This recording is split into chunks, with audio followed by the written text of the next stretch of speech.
You've been sold a number, $1 million, a 7% average return, and a future paid for by simple math. It's neat, it's clean, and it's a total lie. You've been lulled into a false sense of security by that simple math. You think you're on the right track, but two silent assassins are lurking in your portfolio, ready to sink you even when you do everything else right. The first is a tiny fee that balloons into a fortune for your fund manager. The second is something way more terrifying: the hidden danger of when you get your returns. Today, we're going to expose the brutal, real-world math. I'll show you how these two forces can quietly wreck your portfolio, and then I'll show you a much smarter, more resilient way to think about your money. Let's start with the dream they're selling. It's a simple promise, usually shown as a clean, perfect line curving upwards on a graph. You work hard, save your money, and invest in a mix of stocks and bonds. Your financial advisor, or some online calculator, tells you to expect a 7% average annual return. And the math looks incredible. If you start with $100,000 and add $500 a month for 30 years, that 7% average gets you over $1 million too. It feels like a law of physics. You just follow the rules and your golden years are set. From there, it's all about the famous 4% rule. You retire, start pulling out 4% of that big number each year, and your portfolio is supposed to last forever. In fact, the creator of the rule, William Bengen, has since updated his guidance, suggesting that for certain scenarios, a rate as high as 4.7% could be safe. It's the foundation of modern retirement planning, built on this idea of steady, reliable averages. But what if that foundation is made of sand? What if average is the most dangerous word in finance? The math you've seen isn't wrong, it's just dangerously incomplete. It ignores the real world, a world with costs, and a world where the order of your returns can be the only thing that separates a comfortable retirement from running out of money a decade too soon. This is the first lie of passive income, assuming the average is reality. It's not.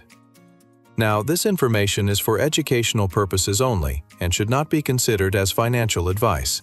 Always consult with a qualified financial professional before making any investment decisions. All right, so the first silent killer in your portfolio is the fee. It shows up as this tiny, innocent-looking number, maybe 1% or 1.5%. It seems like nothing. If you're making 7% and paying 1%, you're still getting 6%, right? Wrong. And that simple misunderstanding is costing investors millions. Every single dollar you pay in fees is a dollar that isn't compounding for you. Over time, this doesn't just chip away at your returns, it consumes a shocking amount of your potential wealth. Let's do the honest math. Picture two investors, Alex and Ben. Both start with $100,000 and invest for 30 years. Both get the exact same 7% average return before costs. Alex invests in a low-cost index fund with a tiny 0.1% expense ratio. Ben uses a traditional, actively managed fund with a 1.5% fee. It's a common fee that millions of people pay without even thinking about it. After 30 years, Alex's portfolio, with its rock-bottom fee, grows to about $747,000. Now let's look at Ben. That 1.4% difference in fees feels small year to year, but compounded over 3 decades, the result is brutal. Ben's portfolio only grows to about $498,000. Let me say that again. They had the exact same gross returns. The only difference was the fee. Ben lost nearly $250,000. He didn't just earn 1.4% less. That fee devoured over 33% of his potential nest egg. A small 1% annual fee can wipe out nearly a third of your total returns over a 35-year horizon. This is the tyranny of tiny fees. It's a slow bleed you don't notice, but it compounds against you, creating a massive drag on your wealth. While people are getting smarter about fees, many are still paying way too much. Study after study has shown that the best predictor of a fund's future performance is its cost, inversely. Cheaper funds almost always have a better shot at outperforming their expensive cousins. A fee isn't a small tax on your profit. It's a direct competitor for your future wealth, and right now, it might be winning. Alright, so you've slashed your fees. You're a smart investor, still on track for that 7% average. Now you have to deal with the second, far more dangerous assassin, the sequence of returns risk. This is the monster hiding in the closet of every retirement plan. It's completely invisible if you only think in averages, but it has the power to bankrupt retirees who do everything else perfectly. The idea is simple, but terrifying. Once you start withdrawing money, the order in which you get your returns matters more than anything else. While you're working and adding money to your portfolio, sequence doesn't really matter.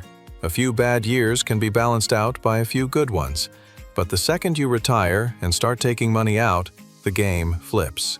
A bad market in your first few years of retirement can be a death blow. Let's go back to a case study.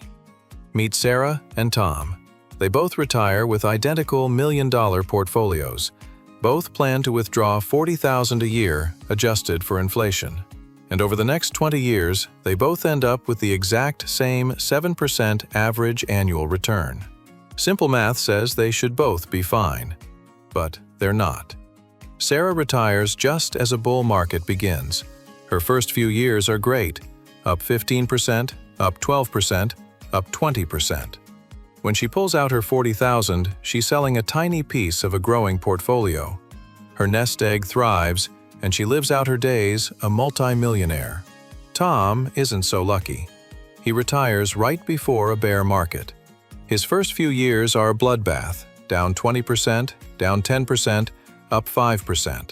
When he withdraws his $40,000, he's forced to sell his investments at a huge discount, permanently destroying a chunk of his capital. Remember, a 20% loss requires a 25% gain just to get back to where you started, and that's before you withdraw your living expenses. Even though Tom's portfolio eventually sees amazing returns and he gets that same 7% average as Sarah, the damage is done. The early losses, combined with the withdrawals, create a death spiral. He runs out of money in 15 years. Same money, same plan, same average return. One is wealthy, the other is broke. The only difference was the sequence of returns. This isn't a wild fantasy. It's the mathematical reality for anyone retiring near a downturn. In fact, Morningstar research found that of retirement plans that failed, nearly 70% involved losses in the first 5 years of retirement. This is why blindly following the 4% rule is so dangerous. It's based on historical data, but it can't predict the sequence you will face. Recent research from Morningstar for 2026 suggests a safe withdrawal rate is closer to 3.9%, and even that comes with a 10% chance of failure. The old rules are breaking because they ignore the monster in the closet. If you're getting value from this and realizing that most financial advice leaves out the most important stuff, take a second to subscribe. My whole goal here is to give you the unvarnished truth so you can build real, lasting wealth. So if the math is a lie, fees are a killer, and the sequence of your returns can bankrupt you, what do? Are we all doomed? No. But we have to stop thinking like spreadsheet dreamers and start thinking like real-world engineers. The goal isn't to build a portfolio that's perfect in theory. The goal is to build a portfolio that survives reality. Here are 3 strategic shifts that tackle the lies we've just exposed. First, obsess over what you can control, starting with fees. This is the lowest hanging fruit in all of finance. You can't control the market, but you can control what you pay to be in it. Choosing a low-cost index fund over a high-fee active fund is one of the most powerful decisions you can make. As we saw with Alex and Ben, it can literally be the difference of hundreds of thousands of dollars. Second, build a buffer to survive your return sequence. The biggest danger is being forced to sell stocks in a downturn right after you retire. The solution? Don't do it. Build a cash buffer or a bond tent. This is basically 2 to 5 years worth of your living expenses sitting in safe, stable things like cash, CDs, or short-term bonds. When the market tanks, you live off this buffer instead of selling your stocks at the absolute worst time. This gives your investments the breathing room they need to recover. This one move completely defangs the sequence of returns monster. Third, use flexible spending rules, not rigid ones. The 4% rule acts like you're a robot, withdrawing the same inflation-adjusted amount whether the market is soaring or crashing. Nobody does that in real life. A flexible or dynamic withdrawal strategy is way smarter. The rule can be simple. In years after your portfolio lost money, you skip the inflation adjustment for that year. Or maybe you trim spending by 10%. On the flip side, in great years, you can give yourself a bonus. This little bit of flexibility dramatically improves your portfolio's chances of survival, far more than trying to squeeze out another 0.5% of average returns. These strategies don't give you the false comfort of a single magic number. They require a bit more thought, but they are built for the real world, a world that is messy, unpredictable, and doesn't give a damn about your spreadsheet. The passive income math you've been sold is a lie. Not because it's evil, but because it's lazy.